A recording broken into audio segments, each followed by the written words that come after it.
Alors, je parie que quand tu utilises ChatGPT, tu passes ton temps à copier-coller ce qu'il produit dans un document à part. Et en réalité, ça finit par t'agacer tellement les allers-retours sont nombreux. Alors, imagine maintenant si, au lieu de ça, tu pouvais directement modifier tout ce qu'il te dit à l'intérieur de l'interface de ChatGPT. Ce serait magique, non? Eh bien, dans cette vidéo, je te montre comment utiliser ChatGPT 4o Canvas avec la possibilité de modifier directement ce qu'il produit à l'intérieur de l'interface. C'est parti. Bon, on va pas se mentir, cette amélioration va changer la manière dont tu utilises ChatGPT. Rien de moins que ça, donc reste bien jusqu'à la fin. Alors premièrement, par où commencer? Ça c'est assez simple. Il suffit de te rendre dans un nouvel écran de ChatGPT, dans une nouvelle conversation, et là, tu sais, à l'endroit où on modifie le modèle, on vient cliquer et tu vois qu'il y a un nouveau qui est apparu, ChatGPT 4o with Canvas, Canvas avec un S pour ne pas confondre avec l'outil d'édition graphique. Alors tu vois aussi qu'il est indiqué bêta, ça signifie qu'il est encore en version test et donc qu'il peut y avoir un petit bug ou l'autre, mais réellement on le sent pas et tu vas voir malgré ça, c'est fantastique. Donc je choisis ce modèle et voilà, rien ne change au départ et donc on est prêt à travailler. Alors ce qu'on va faire aujourd'hui, je vais lui donner le transcript d'une réunion que j'ai eue. D'ailleurs, transcript que j'ai réalisé à l'aide de l'outil Lixi et il y a un lien affilié dans la description de la vidéo. Eh bien, je récupère ce transcript. Eh bien, on va en faire un rapport qu'on va pouvoir donner aux administrateurs de l'association pour laquelle je travaillais, puisqu'ici, l'objectif de la réunion, c'était de recevoir un feedback après avoir donné les premières formations. Donc, le point de départ, c'est ici, en cliquant sur joindre un fichier, de lui partager le fichier de transcript de la réunion que j'ai ici. Voilà. Et moi, je vais lui dire rédige un rapport à l'aide de ton modèle Canvas. C'est parti. Il lit le document. Et là, tu vois, hop, je ne sais pas si tu as vu ce qui s'est passé. Il y a un petit encart qui s'est ouvert. Alors, à partir de maintenant, on va travailler avec ChatGPT en mode conversation dans la partie de gauche, ici, là où il y a la barre latérale, tu vois, et on peut la superposer. Hop, je recache ma barre latérale. Et dans la partie de droite, on a maintenant le rapport qu'il nous a généré. Alors, première chose, je ne sais pas si tu l'as vu, mais quand on est tout en bas, il dit écrire. Et donc, tu peux poursuivre ton rapport et ça reste à l'intérieur du rapport, directement dans ChatGPT. Attention, ça c'est que le début. Alors, imagine, maintenant, je veux modifier quelque chose. Eh bien, c'est simple, puisque tu as vu qu'on pouvait écrire. Je peux aussi me rendre à l'intérieur d'un mot. Et là, hop, s'il y avait une majuscule que je ne veux pas, eh bien, je l'efface et je remplace par une minuscule. Alors, tu remarques aussi qu'il y a des majuscules, tous les mots, dans les titres. Mais oui, ça vient de l'anglais. Et donc, pour le français, c'est pas terrible. Donc, je vais demander à ChatGPT de respecter l'emploi des majuscules en français. Et pour ça, donc, je me rends dans cette conversation qui est latérale sur la gauche et je vais lui donner mon message. Je lui dis donc respecte l'emploi des majuscules pour le français. Et là, regarde l'interface, c'est pas joli ça. Tu vois qu'il est en train de modifier le texte. C'est assez agréable à regarder. Que sur le texte qui a été modifié, on n'a plus de majuscules à tous les mots des titres. Donc, il peut revoir complètement le document pour aboutir à ce que toi tu veux. Alors, la fonctionnalité suivante, c'est de pouvoir directement sélectionner une partie du texte et d'interagir avec cette partie-là. Tu vois ici qu'il y a une barre d'outils qui apparaît. On peut mettre ce texte en gras, il l'était déjà, donc on va le retirer, en italique également. Et ici, on peut choisir le titre, le niveau hiérarchique que doit avoir ce titre. Donc si c'est un titre 1, ici ce serait le cas. Hein.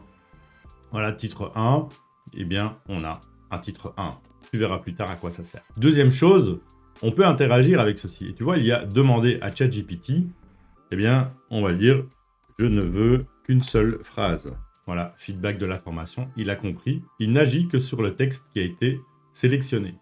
Et en parlant de sélection de texte, tu vas voir que, regarde ici, je descends, je survole un paragraphe avec ma souris, et là, il y a une petite icône qui apparaît, et quand je vais survoler cette icône, ça sélectionne tout le paragraphe, et ça te permet d'interagir directement avec le paragraphe.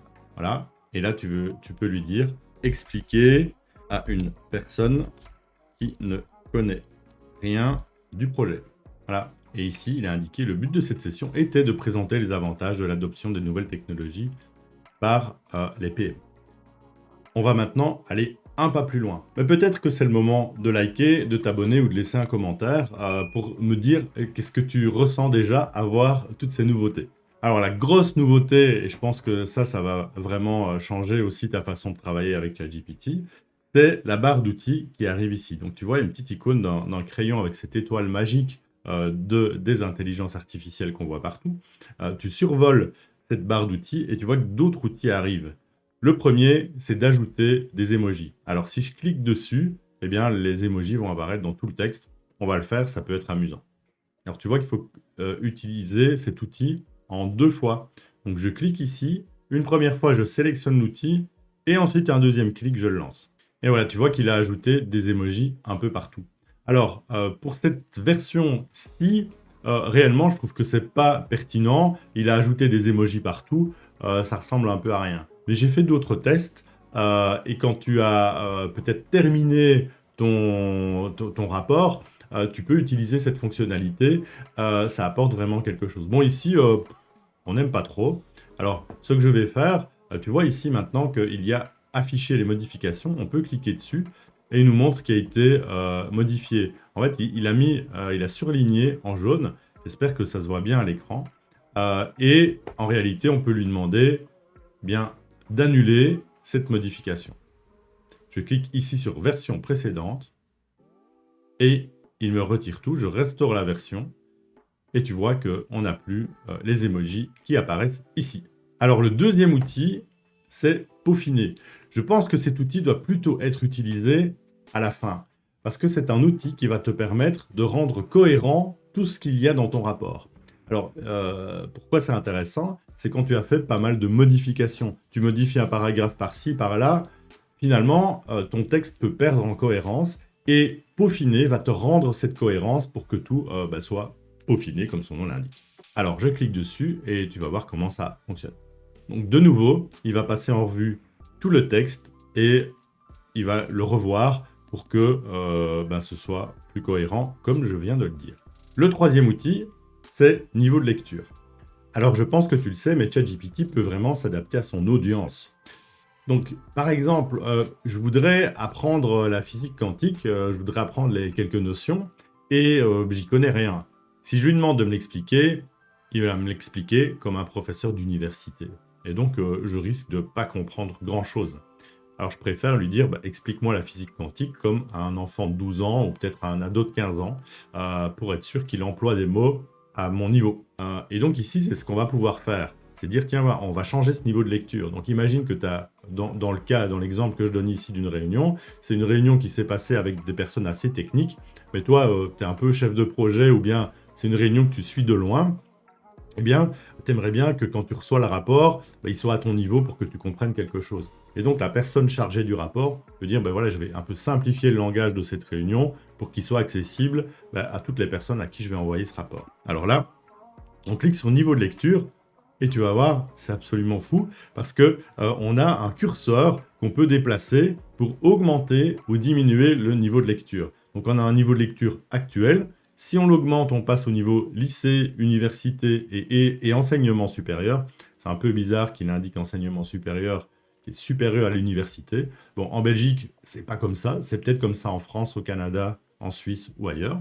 Mais peu importe, on a compris qu'on va élever le niveau de lecture. Et on peut également l'abaisser au niveau collège, même maternelle. Bon là, ça va plus ressembler à grand-chose. Mais donc ici, on va le diminuer. On va le passer au niveau collège et je lance l'outil et tu vas voir que de nouveau, il repasse sur tout le texte et il va vraiment le simplifier. Alors, on va pas le relire ensemble parce que c'est un peu fastidieux, mais je l'ai fait, j'ai déjà fait plusieurs tests et je t'assure que ça marche vraiment. Alors ensuite, le dernier outil, c'est d'ajuster la longueur. Alors, quand est-ce que ça peut être intéressant? Dans le cas d'un rapport, on va reprendre l'exemple d'une personne qui suit le projet de loin, elle n'a pas envie d'avoir tous les détails, elle aimerait juste pouvoir lire en diagonale avec tous les points les plus importants. Eh bien, on peut donc ajuster la longueur, et ça fonctionne de la même manière avec ce curseur qu'on va déplacer. On va le rendre plus long ou plus court. Et donc, si on veut le rendre plus court, on le descend, on lance l'outil. Et voilà, tu vois, on n'a plus qu'une phrase ou deux par paragraphe. Et c'est vraiment ici un rapport qu'on peut parcourir en diagonale et qui peut être très utile à des personnes qui sont chargées de lire beaucoup ou qui doivent prendre des décisions rapidement. Alors, je vais revenir à la version antérieure pour que ça soit un peu plus long, pour pouvoir utiliser l'outil suivant qui est vraiment merveilleux. Cet outil suivant, c'est suggérer des modifications. Alors, regarde ça. Je le sélectionne, je le lance et regarde-moi ça. Il me surligne le texte pour lequel il me suggère des modifications. Alors, une fois que je survole la partie suggérée, voilà, on voit bien que il met en évidence la suggestion qu'il te propose. Alors, je clique dessus, et là, il nous la remet encore plus en évidence, et tu vois, il suffit de cliquer sur appliquer. Alors, qu'est-ce qu'il me propose ici? Il me dit considérer simplifier la phrase pour améliorer la fluidité, par exemple, découper en 2 phrases pour rendre le message plus clair et accessible. Je clique dessus, et tu vois qu'il n'y a que cette partie dans le texte qui est modifiée. Pour moi, je trouve que c'est de la magie. Même chose ici, qu'est-ce qu'il propose? Le début de la phrase est informel. On voulait remplacer, l'objectif était également de... Alors, on le fait, et voilà. Donc, je pense que tu as compris le potentiel d'utilisation de ce canvas. Je pense que ça va vraiment modifier ta façon de travailler. Alors, je ne sais pas si tu le sais, mais on a une communauté IA qui est faite pour les professionnels. On a des professionnels qui parlent entre eux de cette communauté. Il y a le lien dans la description. Donc, vas-y faire un tour. Tu verras si tu veux nous rejoindre ou pas. Alors, j'ai encore quelques petites choses à montrer. Tu vois ici qu'on peut fermer ce rapport. Hop.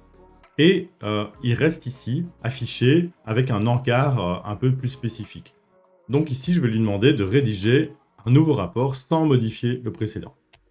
Voilà, il a terminé, il m'a ouvert l'interface, le nouvel interface. Maintenant, je vais le fermer. Alors, ce que tu vois, c'est qu'il y a un premier rapport et ensuite un deuxième dans la conversation. Donc, il se pourrait qu'au fur et à mesure de tes itérations, tu aies un certain nombre de rapports et tu voudrais pouvoir les retrouver facilement. Eh bien, regarde ici, en cliquant sur Ouvrir le canvas, tu vois les 2 versions du rapport et tu peux choisir dans lequel rentrer directement. Alors, on a cette nouvelle version ici. Alors, le plus intéressant, c'est de pouvoir utiliser ce texte. C'est de plus faire les allers-retours avec ton document. Mais à un moment, il faut quand même bien que ce rapport, tu l'envoies.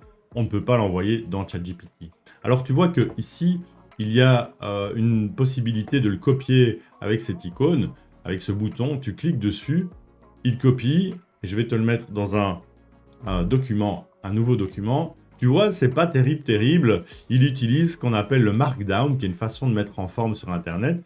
Mais par exemple ici, en Google Docs ne l'a pas accepté. Enfin, il l'a accepté, mais tu peux pas envoyer un rapport comme ça. Alors, je te montre, il n'y a rien de plus simple. Tu vas aller tout sélectionner à la main. Tu fais copier, soit par un clic droit, copier, soit par CTRL-C, et tu viens le coller ici.